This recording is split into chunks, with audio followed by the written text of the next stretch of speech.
Salam hörmətli məclis iştirakçıları və gözəl şəhid ailələri salamlayıram. Biz də vətənsevərlər, şəhid ailələri və müharibə iştirakçılarına dəstək ictimai birlik olaraq bugün şəhidimiz 92-ci ildə zirvəyə bayraq taxarkən Gülablı kəndində, Ağdam rayonunun Gülablı kəndində şəhid olmuş. Oruc bəy Məhəmməd oğlunun anım günündə, mövludunda iştirak edirik. Ziyafət xanımın dəvəti ilə gəlmişik, onun təşkilatçılığı ilə bugün bu tədbir keçirilir. Çox sağ olsun Ziyafət xanım. Və mən burada ən əsası fəxr edirəm ki, şəhid ailələri ilə birlikdə iştirak edirəm.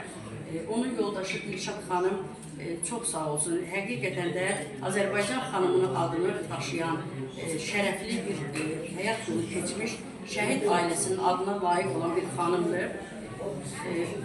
Ona can sağlığı arzulayırıq, övladlarına can sağlığı arzulayırıq.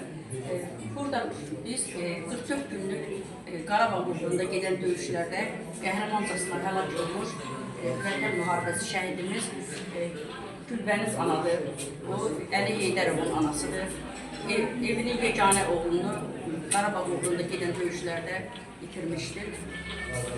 Sonra Qızbəs xanımdır. Qızbəs xanım 92-ci ildə şəhid olmuş İmran Hüseynovun övladıdır, yadigarıdır. Mən deyən kimi ki, yəni belə bir şəhidimiz var.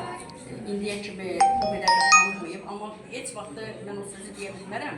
Çünki şəhidlərimiz hər zaman tanınır. İllər ötdükcə də onlar heç vaxt xatirələrdən silinmir. Ola bilər ki, bir balaca nəsə soyuqluq olar, necə olar, amma yenə də bizim şəhidlərimiz hər zaman bizim diqqətimizdədir. Biz də vətənsevərlər, şəhid ailələri, müharibə iştirakçıları